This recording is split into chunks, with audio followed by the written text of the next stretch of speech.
In this video, we are going to discuss about the alkenes here under the chapter Acyclic Hydrocarbons. There's chapter 5 pulled out from degree first semester. Let's look at this alkenes in detail now. Yes. Uh, these alkenes are nothing but this unsaturated hydrocarbons here. That means unsaturated means the which are having double and triple bonds, and hydrocarbons which are having carbons and the hydrogens here. The first example of an alkene as an ethene here, where we can see the double bond here and the carbons and the hydrogens here. Yes, and olefins are also called as olefins. Olefins are nothing but meaning having one or more double bonds. So called as olefins here. Called as olefins here. Therefore, the alkenes are unsaturated hydrocarbons having carbon and a hydrogen with a double, one or more double bonds here, and they are found in plants, animals, and many more industrial compounds. And the major thing, this is an alpha pinene, which is, for example, is found in the turpentine, that is a paint solvent. Yes, so alkenes are found in our day-to-day life, and they can be prepared by three main methods: by dehydration of alcohols, dehydrohalogenation of alkylhalides, and dehalogenation of 1,2-dihalo compounds here.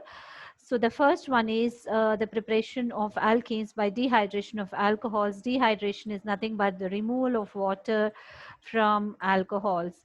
So this is an elimination reaction where the process followed is E1. That means the formation of the carbocation intermediate can be seen here, and the water molecule is eliminated. There's a H from this carbon atom and the OH from this carbon atom. Since the water molecule is eliminated here from this alcohols, this is called as dehydration of alcohols, resulting in the formation of an alkene in water at 160 degrees centigrade to 170 degrees temperature in the presence of concentrated sulfuric acid or H3PO4. So this H plus is nothing but from concentrated sulfuric acid or H3PO4 phosphoric acid at 160 to 170 degrees centigrade. So let's see this mechanism in detail now. There are three steps in this mechanism, and the mechanism followed is even mechanism, that is the formation of carbocation can be seen in this reaction. And so when we see here, the hydroxyl group need to be removed here. So the OH is a leaving group here. Since the OH is not a good leaving group, which means that it's not a good leaving group, means that the OH, because the oxygen is more electronegative and small size, it cannot carry the electrons along with it and go away from it. So if it is to be a good leaving group, it has to carry the electrons along with it and leave the molecule. But here it is not a good leaving group because it is a strong nucleophile here. For the group to be a good leaving group, it's need to be a weak base, because oxygen here, we can see that it has to accept the electrons and leave the molecule, but it can donate the electrons rather, because of its good nucleophilicity. So rather than accepting the electrons, it can donate the electrons here. So because of its electronegativity and small size here, it cannot carry away the electrons here and leave the molecule. So it's a weak, it's not a good leaving group. So in order to make it a good leaving group, we are just protonating it. That means we are protonating this hydroxyl group with the help of this sulfuric acid. So the sulfuric acid is used here for the protonation, resulting in this protonated alcohol we can see here, and HSO4 minus, which makes here H2O as a good nucleophile, because this H2O is a weak base. So it carries the electrons along with it because of the presence of the positive charge on it. So it can accept the electrons and go away. And the second step, we can see this is a formation of a carbocation here, formation of a carbocation intermediate by the removal of a water molecule here. So minus water, we can see this. So this water molecule is removed here, so resulting in the formation of a carbocation intermediate. This is a slow step, so this is a rate determining step of the reaction. The rate of the reaction depends upon this step, which means that the rate of the reaction depends only on the concentration of the alcohol and not on the concentration of the attacking reagent here. So this is a single step reaction following the even mechanism, and the third step is this is a multi-step reaction, not a single step reaction. This the third step is a deprotonation to give an alkene. That means this water will abstract a proton from this, resulting in the formation of an alkene or a ethene here. In this case, the alkene is formed with the formation of an hydronium ion, and we know that the stability of carbocations is tertiary is more stable than secondary than primary, and this mechanism is following the even mechanism. So the tertiary alcohols are more reactive than secondary, then comes primary based on the stability of the carbocations we can see here. So the tertiary alcohol are more reactive towards this dehydration reactions here. So when we can explain better this reaction by the dehydration of tertiary butyl alcohol. When we see this tertiary butyl alcohol, when treated with 20% sulfuric acid at 85 degrees centigrade, this isobutene is formed, which is nothing but 2-methyl propene with the water molecule being eliminated here. This is minus water, so the name dehydration here. So this is following the even mechanism. Let's see the mechanism in detail now here. Yeah, the first step is nothing but the addition of this H plus by H2SO4, protonating this alcohol, resulting in the formation of protonating alcohol, which makes this a good leaving group near. The OH minus is made a better leaving group by protonating here, because this is a weaker base. Because of the positive charge present on it, it will leave the molecule accepting the electrons, resulting in the formation of the carbocation intermediate here, which then will from which the proton is abstracted from with the help of a water molecule, resulting in the formation of an isobutene here. So sometimes a rearrangement of these carbocations can also be seen in this dehydration of alcohols here, because the carbocation is formed here. There's a time for it to rearrange from the less stable carbocation to a less stable carbocation. Not in this case, but in few cases we can see that the rearrangement of the carbocations will also occur, resulting in the formation of an stable alkenes here. Yes, the next one for the preparation of these alkenes here, the dehydrohalogenation of alkyl halides, which follows again the elimination reactions here. The elimination reactions are nothing but the eliminating two atoms from the adjacent atoms, or the atoms here from the adjacent carbon atoms. We are removing the two atoms or the groups here. Here the H is removed and here the X is removed from the adjacent carbon atoms. So it's alpha beta elimination reactions, resulting in the formation of an ethene, and the new double bond or the new pi bond is formed here. So the name elimination reaction, and Hex minus and BH is being formed here. We are using a base here for the elimination to proceed. So the elimination reaction proceeds in the presence of base, and it can take place via E1 or E2 mechanisms. This is a base catalyzed reaction, but E2 is a better method for synthesis of alkenes. Let's see this how in my next uh,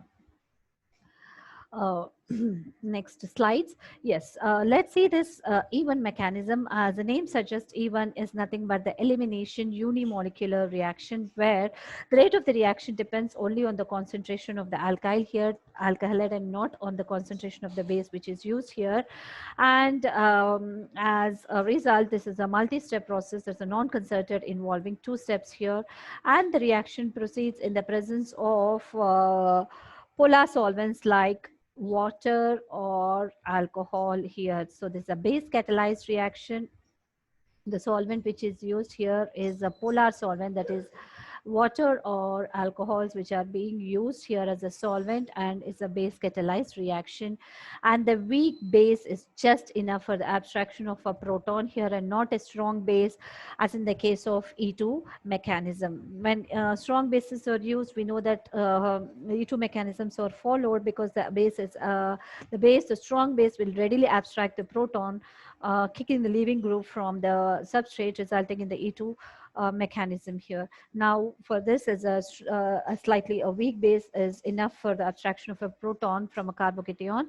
Let's see this mechanism in detail. Now, the first one is the formation of this carbocation, where the leaving group, that's an halide, that is in this case Cl or minus or Br minus, will leave this molecule, this Br minus, we know that it's a good leaving group. So it leaves the molecule, resulting in the formation of a carbocation carrying the electrons away from it, and leaving the positive charge on the carbon atom, resulting in the formation of an carbocation here and X minus here. The carbocation, from this carbocation, the base will abstract the proton from this, and this pair of electrons shift in between these two, resulting in the formation of new pi bond here, thus resulting in the formation of the product, that is the alkene and the BH here. So um, for the elimination reactions, that is E1, mainly depends upon the stability of the carbocation. So the reactivity order for tertiary alkyl halides are more reactive than secondary, then comes primary. So, and the leaving group should be a good leaving group, and weak bases are just enough for the abstraction of the proton here. And the E1 mechanisms are usually accompanied by the SN1, that is substitution nucleophilic um, unimolecular reaction. So SN1 products, substitution products, are also seen during the preparation of the alkenes here, where the solvent which are using here, there's a water or the alcohol we are using as a solvent here, will act as a nucleophile here and will attack the positive carbon, that is a carbocation, rather than base abstracting a proton and removing it. The solvent will act as a nucleophile and attacks this carbocation, resulting in the formation of the substitution product here, in addition to the elimination product. That is, in addition to the alkane, we can also see the substitution products here. So the even mechanism is generally accompanied by this SN1 substitution reaction. So the SN1 products are also formed here. So let's see the E2, that is elimination bimolecular mechanism here. This E2 means elimination bimolecular. That means where the rate of the reaction will depend both on the concentration of the alkyl halide and also on the concentration of the attacking reagent, that is a base here. So this is a single step reaction where the nucleophile leaves and the base abstract the proton from this starting material in the same step that is proceeding to a transition state. So it's a single step or the single step reaction or a concerted reaction where it proceeds with through the transition state here. Yes, in this case, a strong base is needed for the abstraction of a proton here. The strong bases like this alcoholic KOH. So when we see this alcoholic KOH, it is surely the E2 reaction which is taking place. Uh, so which is can be used as a base here, or we can also use NaNH2 here, sodamide here, or C2H5O minus in the presence of ethanol can be used for these E2 mechanisms, where the nucleophile leaves the molecule and the abstraction of the proton occurs in the same step, resulting in the formation of an alkene, the product which is used here. And when we see the reactivity of this alkyl halide, the secondary is more reactive than secondary, tertiary is more reactive than secondary, then comes primary. This is because why tertiary alkyl halides will undergo this E2 reactions is is because when we see this transition state, we are seeing this partial double bond character here. This partial double bond character we can see here. So we know that a a greater substituted alkene is lower in energy. We can see that the greater the the alkene or the substituted alkene or the double bond, the greater is the stability, and the lower energy is associated with the transition state. Hence, activating energy is reduced. For the reaction to proceed, the energy which is required is less because the transition state is associated with the less activation energy and making the reaction faster here. So the tertiary alkyl halides are more reactive than secondary than primary for the elimination, that is bimolecular reactions here. And when we see the mechanism, the nucleophile is leaving and the base is abstracted in the same step, resulting in the formation of a transition state.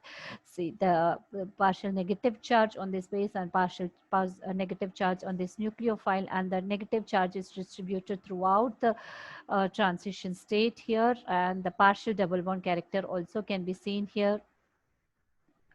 So this is partial, this is leaving, and this is also leaving, resulting in the formation of a double bond here. So when we see the reactivity of alkyl halides, it is tertiary is more reactive than secondary than primary. And for if the alkyl halide is prone to the substitution, so we can minimize this substitution by using a bulky base. Like this is a bulky base here. This O minus is acting as a base here because of the bulkiness of this molecule. It, rather than acting as a nucleophile, it acts as a base. So it can easily abstract a proton. Because of the steric hindrance, it will not act as a nucleophile. Rather than going to the molecule and attacking it at the positive side is rather difficult because of the bulkiness of the molecule. It can rather act as a base and easily abstract the proton from the substrate and leaves the molecule, leaving the double bond there. Or this NH here. So this is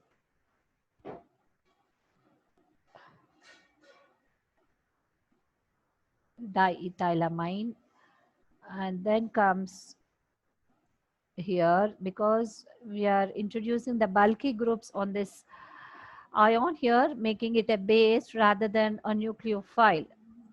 So because of the bulkiness here, it will rather act as a base than a nucleophile, abstracts the proton and get away from the molecule because of the steric hindrance, and kicking the nucleophile out of the substrate here. So the reactivity order here, this is tertiary is more reactive than secondary, also reflects the greater stability of the highly substituted double bonds. The highly substituted double bonds are more stable than the least substituted double bonds here. Yes, next see the next preparation of this alkenes, that is dehalogenation of 1,2-dihalo compounds. For example, when we take this 1,2-dibromo, this is 1,2-dibromides. Yes, this is 1,2-dibromides here, that is vicinal dibromides, because the bromine, the Br is present on the adjacent atoms, is called as vicinal. If the substituents are present on the adjacent atoms, it is called as vicinal in this case as a vicinal dibromides. In the presence of Na and acetone, leaves the alkene as a product here. And we can also see this make this dehalogenation in the presence of zinc and acetic acid, where zinc here is acting as a reducing agent and getting itself oxidized to +2. This is zero oxidation state to +2 and acting as a reducing agent because it is supplying the electrons here, and the whole of this reaction is taking place at the surface of the metallic zinc here. Yes, the three methods for the preparation we have seen here. The first one is the dehydration of alcohols. Second one is dehydrogenation of alkyl halides. And the third one is dehalogenation of 1,2-di halo compounds here. And let's see the orientation of this double bond in the elimination reactions. When we take the example of this 2-bromobutane here, we can see this 1-butene and the 2-butene as elimination products, the alkenes here, but 2-butene is a major product which is seen here. It's 80% and 1-butene is 20%.